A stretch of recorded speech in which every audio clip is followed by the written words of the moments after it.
How far would you go to protect the last shred of dignity you have left? Picture this: a 94-year-old veteran, hands trembling from decades of sacrifice, answers a phone call that promises hope but delivers betrayal. In mere moments, his life savings vanish, stolen by a voice he trusted. This is the story of Harold Bennett, a man who gave everything for his country, only to have his peace stripped away. But what the thieves didn't know was the fire they'd ignite, a fire that would blaze across a nation. Imagine yourself in Harold's shoes. What would you do next? Would you confront the bank that failed you, or seek help from an old friend who might understand your pain? Share your choice in the comments below. We're eager to hear your thoughts. And if stories of courage and justice move you, please subscribe to Daily Narrated Stories. We're so close to 1,000 subscribers, and your support will help us keep sharing tales that inspire and uplift. The glass doors of Southern Trust Bank slid open with a sharp whoosh as Harold Bennett, 94, stepped inside, his cane tapping softly against the polished floor. The air inside was thick with the hum of hurried conversations, the kind that made the space feel colder than the November chill clinging to his bones. His gray wool coat, a relic from his Navy days, hung loose on his frail frame, the cuffs frayed from years of wear. A faded cap sat atop his head, embroidered with the words USS Coral Sea, 1954, a quiet badge of honor no one seemed to notice. Harold's breath was slow, each exhale a faint cloud in the air. He moved with a careful dignity, every step a reminder of the jungles he'd marched through, the weight of a rifle on his shoulder, the screams of war echoing in his ears. The bank was packed, payday chaos. People shuffled in line, eyes glued to their phones, their impatience palpable. A man in a suit muttered under his breath, "Always the old ones holding things up," as Harold took his place in line. No one offered him a seat. No one saw the strength beneath his stooped posture, only the tremor in his hands. Harold's mind drifted as he stood there, the noise of the lobby fading into a distant hum. He remembered a day in 1955 aboard the USS Coral Sea, when a storm had nearly capsized their ship. He'd been 24, a young ensign, clinging to the helm as waves crashed over the deck, his captain shouting orders through the gale. The sea had roared like a living beast, its waves towering over the ship, threatening to swallow them whole. Harold had felt the spray of salt water on his face, the burn in his muscles as he fought to hold the course. They'd survived because they trusted each other, because respect had been their anchor.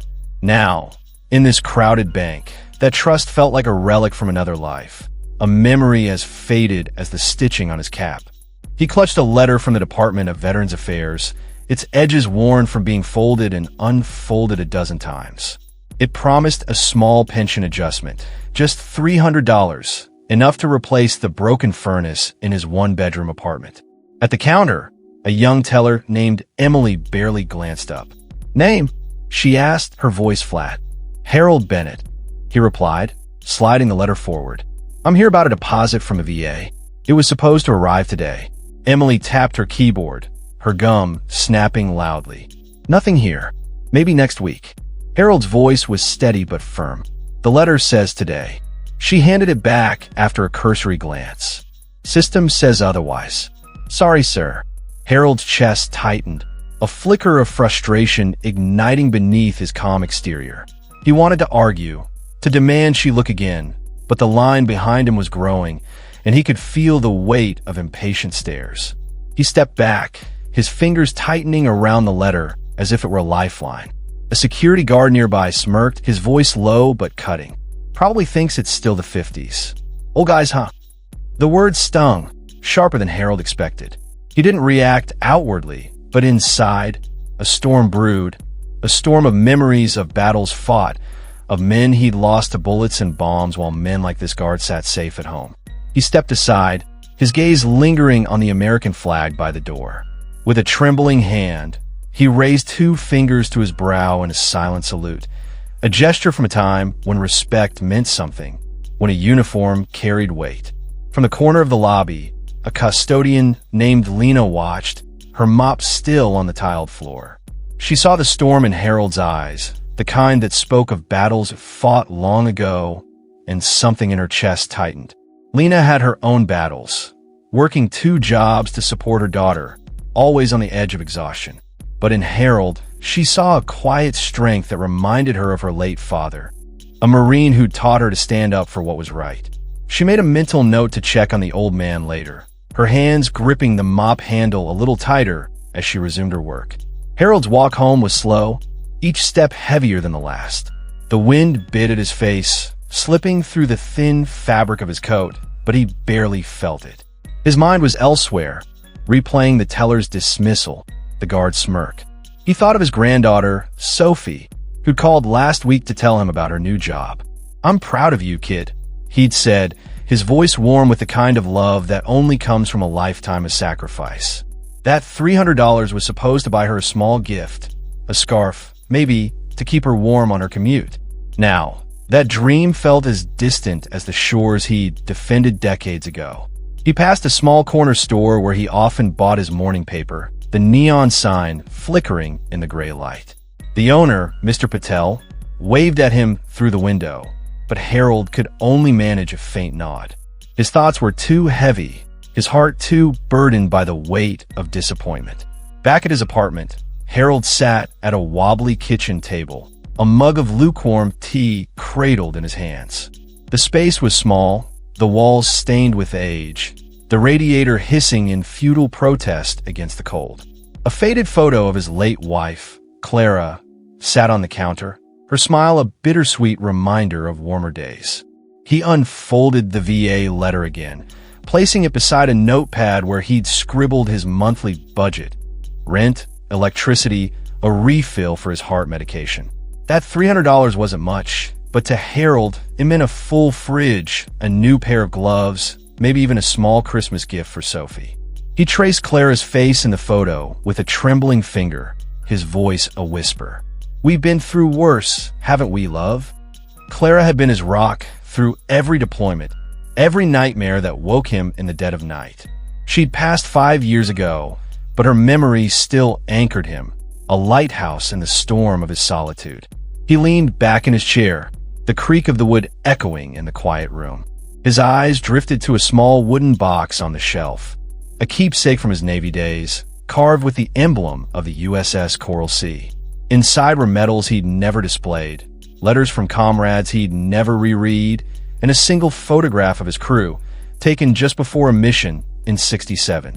They'd been a family, bound by the kind of loyalty only war can forge. Harold's fingers brushed the box, but he didn't open it. The memories were too raw, too heavy for a day already steeped in loss. Instead, he sipped his tea, the bitter taste mirroring the ache in his chest. He thought of the promises he'd made to Clara, promises to keep going, to never let the world break him. But today, that promise felt harder to keep than ever. The phone rang, its shrill tone slicing through the quiet.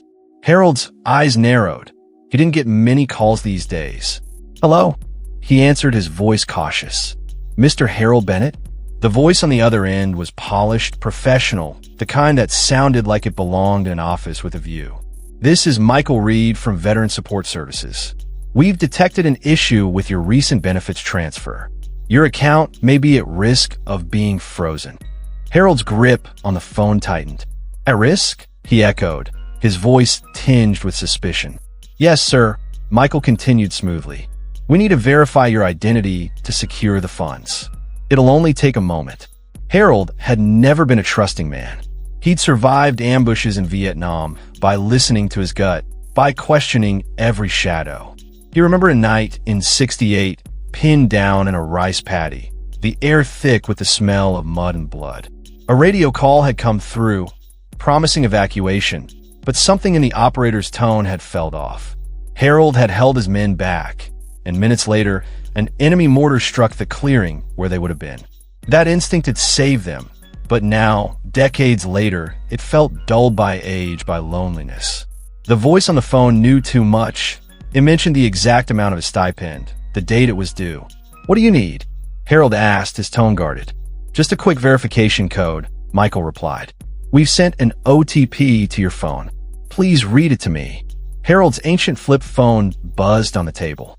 A 6-digit code glowed on the screen. 7-3-1-9-2-5. He hesitated, his mind flashing back to that night in '68, the weight of his decision heavy on his shoulders. He could still hear the screams of the wounded, the crackle of the radio, the thump of his own heartbeat. He remembered the faces of his men, boys, really, looking to him for guidance, their trust absolute. He'd been their shield, their compass, their captain. Now he was just an old man, alone in a drafty apartment, second-guessing a phone call. The voice pressed gently. "We're here to protect you, sir. Veterans come first." The words tugged at Harold's heart. Veterans first. How long had it been since he'd heard someone say that and mean it? He read the code aloud, each number heavy on his tongue. "Thank you, Mr. Bennett," Michael said, his tone warm. "You're all set. The funds will post soon. And thank you for your service." The line went dead. Harold sat still, the receiver still in his hand, a knot forming in his stomach. Something felt wrong, something he couldn't place. He set the phone down, his hands trembling more than usual. He thought of Clara again, how she'd always teased him for being too cautious. "You'd suspect your own shadow, Harold," she'd say, her laughter like music. But caution had kept him alive, had kept his men alive. Now, that same caution gnawed at him, a quiet whisper in the back of his mind. He opened his laptop, a clunky old thing Sophie had set up for him, and logged into his bank account. The page loaded slowly, each second stretching into eternity. Harold's heart pounded as he waited, his breath shallow. He thought of the last time he'd felt this kind of dread, 1970, during a rescue mission in the South China Sea. A chopper had gone down, and Harold had led the extraction, swimming through shark-infested waters to pull 2 pilots to safety. The ocean had been a dark, endless void, the water so cold it burned. He'd felt a shark's fin brush against his leg, a silent threat in the depths. But he'd kept swimming, driven by the desperate cries of the men he'd sworn to protect. He'd been fearless then, but now, in the dim light of his apartment, fear crept in like an old enemy. When the balance appeared, his heart stopped. $0. Every penny gone. The room spun. His hands shook, not from age, but from a rage he hadn't felt since the war. Harold Bennett, who had carried wounded men through enemy fire, who had stared down death with nothing but a knife and a prayer, had been reduced to nothing by a voice on the phone. The shame burned hotter than the anger, a bitter taste in his mouth. He thought of Clara again, her voice echoing in his mind. "You're stronger than you know, Harold." But tonight, he didn't feel strong. He felt small, foolish, betrayed. He slammed the laptop shut, the sound echoing through the silent apartment, and buried his face in his hands. For the first time in years, he let himself cry, silent, wrenching sobs that shook his frail frame. The tears were hot against his weathered skin, each one a release of the pain he'd buried for decades. He cried for the money he'd lost, for the trust he'd misplaced, for the men he'd failed to save all those years ago. He cried for the world that had moved on without him, leaving him to face this betrayal alone. That night, Harold didn't sleep. He sat in his armchair by the window, the glow of a street lamp casting jagged shadows across the room. Memories flooded back, foxholes in the rain, the smell of gunpowder, the silence before an explosion. He remembered a young sailor under his command, barely 19, who died in his arms during a firefight in '66. The boy's name was Tommy, a kid from Ohio with a crooked smile and a dream of opening a bakery one day. Tommy had taken a bullet to the chest, his blood soaking into the muddy ground as Harold held him. "Don't let me be forgotten, Captain," Tommy had whispered, his voice fading with each labored breath. Harold had promised he wouldn't, his voice breaking as he made a vow he'd carried for 60 years. Now, sitting in the dark, Harold wondered if he, too, had been forgotten by the country he'd served, by the world that had moved on. The silence was heavier than any battlefield, pressing against his chest until he could barely breathe. At 5:30 a.m., the radiator sputtered, and Harold rose, his body protesting with every movement. He reheated yesterday's tea. The microwave's hum, a mocking reminder of his empty account. He checked his bank balance again. Still $0, no explanation, no hope. It wasn't just the money they'd taken. It was the pride he'd carried for 70 years, the belief that he could still stand tall. He thought of Sophie again, how she'd looked up to him as a hero. What would she think of him now? A man who'd fallen for a scam so easily. The thought cut deeper than any wound he'd ever taken in battle. He stood at the window, watching the first hints of dawn creep over the horizon. The city was waking up, its lights flickering like stars against the gray sky. Harold felt a pang of longing for the days when he'd watched sunrises from the deck of a ship, the horizon stretching endlessly before him, full of promise and purpose. Now, the horizon felt closer, smaller, hemmed in by the walls of his apartment and the weight of his loss. A knock at the door startled him. It was Mrs. Evelyn Carter, his neighbor from down the hall, holding a plate of pancakes drizzled with maple syrup. "Saw your light on all night, Harold," she said softly, her eyes kind. "Thought you might need a little comfort." Harold managed a faint smile. "Thank you, Evelyn." She set the plate down, her hand lingering on his arm. "You okay?" He wanted to lie, to say he was fine, but the words wouldn't come. Evelyn sat across from him, her presence a quiet comfort. She told him about her own struggles. Her husband had passed last year, and she was barely making ends meet. "But we keep going, don't we?" she said, her voice gentle. Harold nodded, the weight on his chest easing just a little. "We do," he replied, his voice hoarse. "Always have." Evelyn reached across the table, her hand covering his. "You're not alone, Harold," she said, her eyes searching his. "You've got people who care about you, me, Sophie, even that little girl down the hall who always waves at you. Don't forget that." Harold's throat tightened, and he nodded again, unable to speak. After she left, he sat with the untouched pancakes, his mind racing. They hadn't just stolen his money, they'd stolen his faith in the world. By 7 a.m., Harold had made up his mind. He dressed carefully, his best slacks, a crisp white shirt, his navy cap pulled low over his brow. He walked the 6 blocks to the police station, each step a battle against the ache in his knees. The city moved around him, kids on scooters, a jogger with earbuds, a couple sharing a laugh over coffee.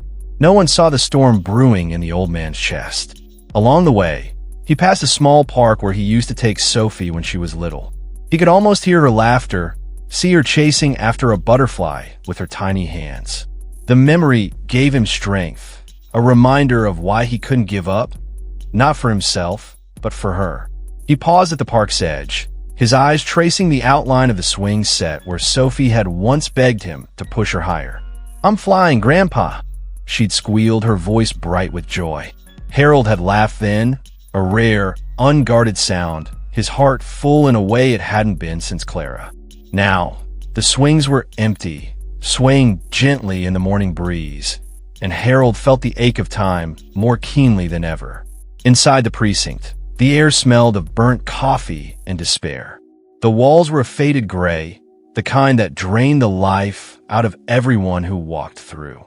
At the reception desk, a tired officer didn't look up. "I need to report a theft," Harold said, his voice steady. The officer sighed. "Take a number." Harold sat on a hard plastic bench, his number, 53, clutched in his hand. The screen above blinked, now serving 48. He waited, the same patience that had carried him through war, now carrying him through this indignity. As he sat, he watched the people around him. A young mother with a crying baby, an older man muttering to himself, a teenager fidgeting nervously. Each of them carried their own burdens, their own battles. Harold wondered how many of them felt as invisible as he did. He thought of the countless times he'd waited in war, waited for orders for rescue, for the enemy to strike. Back then, waiting had been a test of endurance, a game of survival. Now it was a test of dignity, a quiet battle against the indifference of the world. An hour later, his number flashed. He approached the desk, where a young officer named Derek Holt sat, his uniform crisp, but his expression smug. "Name?" Derek asked, eyes on a screen. Harold Bennett. I was scammed. My account's been drained. Derek typed lazily. Scam, huh? What did you do? Give some guy your bank info. Harold's voice was even. They called about a VA payment. Knew everything, my name, the amount. They asked for a code. Derek looked up, a smirk tugging at his lips. And you gave it to them? Come on, man. That's the oldest trick in the book. Harold's jaw tightened. I came to report a crime. Derek leaned back, laughing. This isn't a crime, it's a lesson. Don't give codes to strangers. Call your bank, old man. We're not your personal fixers. A silence stretched between them. Harold stood taller, his voice low but firm. I served 40 years in the Navy. I buried men braver than you'll ever be, just so you could sit there with that badge. Derek rolled his eyes. Thank you for your service, but we've got real problems to deal with. Another officer, a younger man in plain clothes, paused in the hallway, catching the exchange. Harold turned to leave, but not before Derek muttered, These old guys think the world owes them something just for wearing a uniform. Harold stopped, turning slowly. The world doesn't owe me a thing, he said, his voice like steel. But you owe that badge some honor. He walked out, past the crowd, past the rain-streaked windows, his resolve hardening with every step. Outside, the cold bit at his face, but he didn't feel it. He stood on the corner, watching cars speed by, their headlights blurring in the drizzle.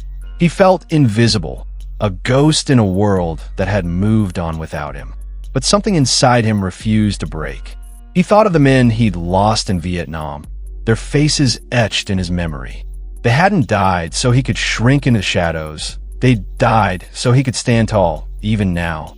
With that thought, Harold straightened his shoulders and headed home, the fire in his chest burning brighter than ever.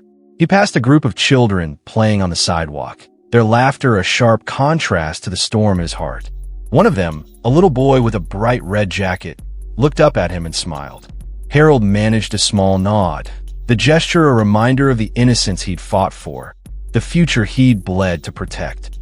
As he walked, Lena, the custodian from the bank, was sweeping the steps of his building. She looked up, her brow furrowing. Mr. Bennett, you okay? You look different. Harold paused. Had to file a report. Someone stole my VA check, everything I had. Lena's broom stilled. Did they help? Harold shook his head. Lena studied him, seeing past the worn coat to the fire in his eyes. Can I take your picture, sir? She asked. I know it's odd, but I think people need to know your story. Harold had never liked attention, but Lena's quiet sincerity made him nod. She raised her phone. Hold the letter, please. He did, and she snapped the photo. An old soldier under a gray sky, clutching a piece of paper like it was his last lifeline. Lena looked at the image on her screen, her throat tightening. You're a hero, Mr. Bennett, she said softly. People need to see that. Harold didn't respond, but her words settled into his heart, a small spark of hope in the darkness. That night, Lena posted the photo online with a caption, This is Harold Bennett, 94, a Navy veteran who served 40 years. Scammed out of everything this week, then mocked by police. We owe him better. She tagged local news and veteran groups, hoping for few shares. By morning, the post had exploded. Tens of thousands of likes, comments pouring in. A former sailor wrote, Harold Bennett? That's Captain Bennett. I served under him in '72. He saved my life. More stories emerged.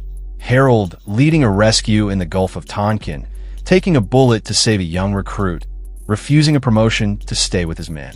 A retired admiral shared a memory of Harold standing firm during a typhoon, his voice steady as he guided their ship to safety. He was the kind of leader you'd follow into hell, the admiral wrote, his words echoing across the internet. Another comment came from a woman whose father had served with Harold. My dad always said Captain Bennett was the reason he came home, she wrote. He'd be heartbroken to know this happened. The stories piled up, each one a thread in the tapestry of Harold's legacy, a legacy he'd never spoken of, never thought to claim. By noon, a reporter had picked up the story. By 3 p.m., news vans were parked outside Harold's building. Inside, Harold sat in his armchair, unaware of the storm brewing online. He stared at the TV, the volume low, his mind replaying the scam call. The internet remembered him before he did. His bravery, his sacrifices, the lives he'd touched. At 8 a.m., a White House staffer opened an email with the subject, "Urgent, Veteran Scandal, Harold Bennett." By 8:45, the president had seen it. The photo of Harold, standing in a rain with his VA letter, had gone viral, but it was the comments that lit the fire. Generals, senators, everyday people, all demanding justice. The president read aloud to his chief of staff. First black captain of the 7th Naval Fleet, saved 3 men during a typhoon in '68. Always put his crew first. His voice grew quiet, and he was laughed at for being old. He issued an order, "Find him. I want to speak with him today, and I want every VA scam case from the last year reviewed now." Outside Harold's building, a crowd gathered. News crews set up cameras. A group of local ROTC students stood at attention, vowing to stay until they could salute him. Harold's neighbor, Evelyn, knocked on his door again, this time with a cup of coffee. "You're on the news, Harold," she said, her voice trembling with excitement. Harold blinked, uncomprehending, as she turned up the TV. His name flashed across the screen. Viral outrage. Decorated veteran scammed. Ignored by police. He sat back, the weight of the moment sinking in, a mix of disbelief and quiet pride stirring in his chest. Evelyn sat beside him, her eyes glued to the screen. "They're talking about you like you're a legend," she said, her voice filled with awe. Harold shook his head slowly. "I'm no legend," he murmured, "just a man who did his duty." But as the news anchor recounted his story, Harold felt something shift inside him, a flicker of the pride he'd thought he'd lost. Inside, Harold's phone rang. "Mr. Bennett, this is Karen Willis, Deputy Director of Veterans Affairs, calling on behalf of the President." Harold sat up, his grip tightening on the phone. "We're so sorry, sir," Karen said. "The President knows your record, and we're launching a full investigation into the scam and the precinct that failed you." Harold was silent for a long moment. Then, with the calm of a man who'd faced worse, he said, "I didn't ask for a fuss. I just wanted someone to listen." Karen's voice softened. "The whole country's listening now, sir." Outside, a black SUV pulled up and a general stepped out. Once a young ensign under Harold's command, now adorned with medals, saluting the man who'd shaped him. Harold watched through the window, his heart swelling with a mix of emotions he couldn't name. He thought of Tommy, of the promise he'd made all those years ago. Maybe, just maybe, he hadn't been forgotten after all. The precinct that had dismissed Harold was now under a microscope. The police chief paced his office, watching headlines flash across the screen. War hero mocked, ignored, feds step in. The FBI traced the scam call to a burner phone tied to a past corruption case within the force. Suspense hung in the air as investigators dug deeper, uncovering a trail of suspicious activity that led back to the precinct itself. They found encrypted emails, hidden transactions, and a network of burner phones, all pointing to a larger scam ring targeting vulnerable veterans. The name that surfaced sent shockwaves. Officer Derek Holt, the same man who'd laughed in Harold's face. Records showed Derek stepping away from his desk just as Harold arrived, his financials a mess, debts, shady transfers. By 9 p.m., Derek was in handcuffs, his face pale, as cameras flashed. "No comment," he muttered, the weight of his betrayal sinking in. Harold watched from his apartment, surrounded by Lena, Evelyn, and 2 ROTC cadets who refused to leave his side. A photo of him receiving a salute from the general was now plastered across every news outlet. But Harold didn't feel triumph. He felt relief. Decades of being unseen, of stepping aside for younger voices, melted away. He hadn't sought justice in a blaze of glory. He'd sought dignity in the light of day. And now he had it. A reporter shoved a microphone in his face as Derek was led away. "Captain Bennett, what do you say to the man who called you a fool?" Harold looked at the camera, his voice steady beneath his cap. "I've faced worse from men worth more," he said, "but I've never needed a shout to prove my value." With that, he turned back inside, the crowd parting in quiet respect. The notes of a bugle rang out, clear and solemn, as a crowd gathered in the crisp morning air. Veterans, young and old, stood shoulder to shoulder, their breath visible in the cold. Military officials, news crews, and families watched in silence as a marble plaque was unveiled. Captain Harold Bennett, United States Navy, defender, leader, legend. We honor him because he never forgot us. It wasn't the return money, the mayor's apology, or the headlines that called him the man who made a nation reflect. It was this, a moment where respect was given freely, a testament to the courage and resilience Harold had carried for 94 years. Lena stood nearby, holding the VA letter that had started all, her eyes glistening with pride. The president's envoy stepped forward, presenting Harold with a new honor, the Presidential Medal of Civic Valor, not for battle, but for the quiet integrity that had inspired a nation. Harold accepted it with a nod, then turned to the cadets in formation. With a strength that belied his age, he raised his hand in a slow salute. They returned it as one, their movements sharp and unified, a chorus of respect for a man who'd once been invisible. Harold lowered his hand, his voice a whisper meant only for himself. I didn't fight for glory. I fought for this. The wind carried his words away, but their weight lingered, a reminder that one man's courage can lift an entire generation. This story isn't just Harold's, it's a call to all of us. Reflect on the heroes in your own life. Who have you overlooked, and how can you honor them today? Share your thoughts in the comments. We'd love to hear your story. At Daily Narrated Stories, we're committed to bringing you tales like Harold's, stories that inspire, uplift, and remind us of the values that bind us. But we need your help to keep going. We're so close to 1,000 subscribers, and every subscription brings us closer to sharing more life-changing narratives. Don't wait. Subscribe now, comment your thoughts, and share this video with someone who needs to hear it. Time's fleeting, and this moment of inspiration won't last forever. Join us today, and let's make a difference together.